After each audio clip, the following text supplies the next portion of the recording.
it's going to be this fast, and it's going to be about this. Now go into the song and write it. I mean, we've been doing that a lot, literally for our audience. So it gives you a vision of where you want to go. Absolutely, and we've got and it's great too because that it's easy to inspire us that way because we live and die by our live show, and so we live and die by this audience that is growing and these Wayland Warriors that are following us everywhere, and it's just been really cool as a songwriter to write songs specifically for these people. So it's as a songwriter, it makes our jobs a lot easier than like sitting there trying to pull from life experience or whatever when you're not having that kind of inspiration. And really fulfilling to see the reaction right back. Like we wrote Reno with a specific thing in mind. We wanted to replace a certain song in our set, or bring the energy of the set to a certain place at a certain time, and then it worked. You know, and it was like, wow, cheers. Now, when you guys wrote All Rise, were you thinking that's a set kicker offer? Because that, to me, that's a great opener for a set. Oh, thanks. We're not really satisfied with it as an opener. We use it as an opener, and it's one of my favorite songs that we do, but we don't think it's an opener, to be honest. But we would like to write an opener. That's actually, we were just talking about it last 2 days, how we need to write an opener. Gotta write an opener. We need a fast, I love I don't know if you guys have seen the Dave Grohl documentary, Let's Go Back and Forth. And then he wanted to write a song with a certain tempo of the audience jumping, and so he literally jumped up and down until he found the tempo. In the UK, that's what they do. They all jump, and so he literally jumped up and down to where it was comfortable, and then wrote the song to that tempo. Which is genius. Genius. Well, everything is genius. They wrote it on tour. Injecting the energy that you want right into, Sure. It's a recipe. Did you guys plan on playing Reno this morning? No. We can. All right, then we'll just play it here. How's that? So guys from Wayland hanging out with us. It's Stone and Double T, X Rocks. Good morning. Hang on a second. Nice job. What? No, you don't. DJ Smooth over there. Is there a need to be a dick this morning? What are you talking about? I'm dealing with the little handicap here on our system. Everyone was thinking it. I just said it. Professional operation. Sturgis has got him now. Whiskey's Roadhouse tonight for a wedding reception. Have you guys ever played a wedding reception before? Yeah. Were you a wedding band? We haven't. Oh, we have. Yeah, we have too. Yeah, we have. My brothers. Yeah. Phil actually, before we performed, we got to sing a song. It was called Song and G back in the day. The first dance, the bride and the groom. About 20 minutes before, you were in the bathroom, a little ill, Phil. I was. That was actually the first song that we ever wrote together. Yeah. Which was what? It's called Song and G. Song in G? Yeah, we didn't even name it. It was just in the key of Mitch G. only knew 2 chords when I met him, and he had already written a song. It was pretty cool. What else besides G? C and C and a quickie minor, I think. Well, you put that in. I had the E minor. You were like, here's E minor. I was so surprised when I learned E major. I was like, wait a minute, there's another E? Get out of here! I thought E sounded sad, and that was just it. But no, there is an E major. Play E minor, let's see. Okay. Let's see. E major. That's happy. A little out of tune. That's fine. Here's E minor.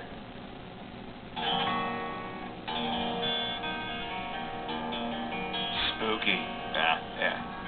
So you guys start talking music stuff. I have not a clue. Instantly weep instantly when you hear that chord. It made me so very, very sad. Saddest chord ever. So you're playing the wedding reception. Yeah. Describe your set at the wedding reception that night. That's all we played, one song. Yeah, we played the first mind. Yeah, we played the first dance.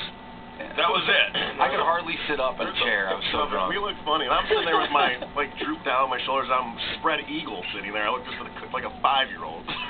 You had just got out of the bathroom. I think Mitch actually kept his bearings. I kept my bearings, but I mean, like, we had a really long night the night before with your brother, who should not have been partying with us like that, and he did. His wife was like, one rule, don't see the guys the night before the wedding. Yeah, so snuck he out broke that. And then the other mad. rule was no drinking at the wedding. Well, we had so many bottles of booze in the back of this church.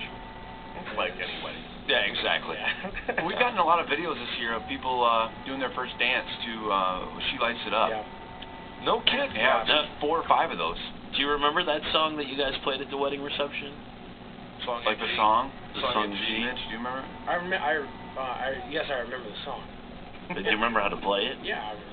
Well, I'm those not gonna those play it. two first chords. Yeah, exactly. Yeah, we lose them at E minor. I might get lost around E minor. You know where this is heading to right now. They don't want to go there. They're You not can- going you there. Can sense Bogus. that. There's no way they're going. Maybe some other time. Hey, Maybe some other time. you know what? Now that you've had a week to reflect on Sturgis, I mean, last Thursday night before Jackal was a pretty big deal for you guys. Yeah, it was. It was an That incredible was show. that was one of, I mean, to date, the biggest event we've been a part of, I think, just with all the energy and excitement around it, and all the people that have become family to us over the last year were there.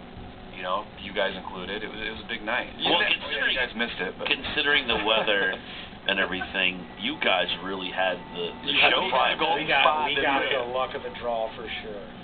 When we said we told you played Tuesday, you played Wednesday, and then you played Thursday in front of Jackal, and we tried to tell you on Tuesday and Wednesday that Thursday night was different.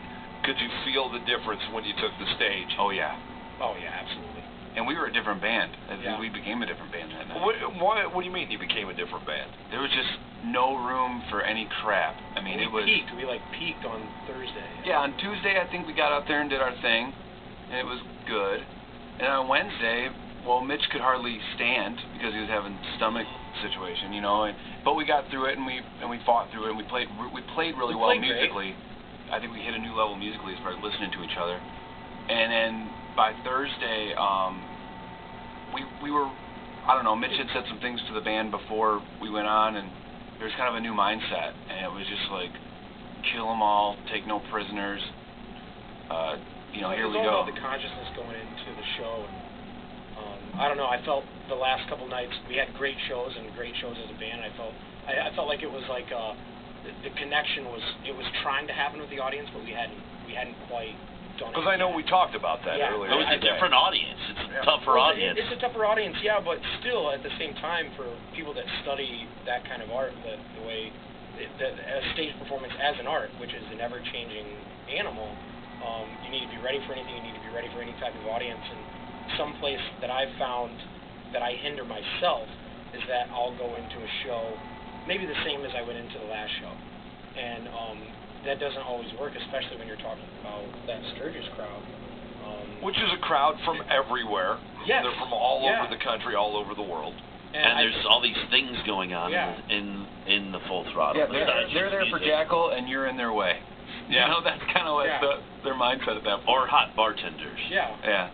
So when we went on the stage on Thursday, I thought all of us were just coming from a different place, and I think it showed. I mean, that was one of the funnest shows I've ever played. You said that he said some stuff right before you went on. Can you? Mainly do you care- insults. Do Yeah. you care to share? I'm yeah, sure yeah, you got to clean it up. absolutely. I'm sure you have to clean it No, up. I a don't. little. I don't have to clean it up. Really? I just kind of come to the realization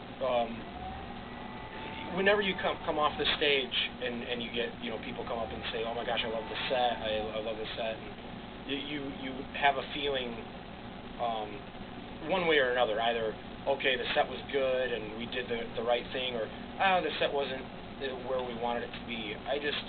I believe in this band with all my heart, and I think that Wayland has something special in our live show, especially is something very, very cool and special, and I told Phil, I said, we don't need to wait until after the show to know that we are the greatest rock and roll experience that people are going to get whenever we walk out there. At that moment in time, in the world, that is the best rock and roll show right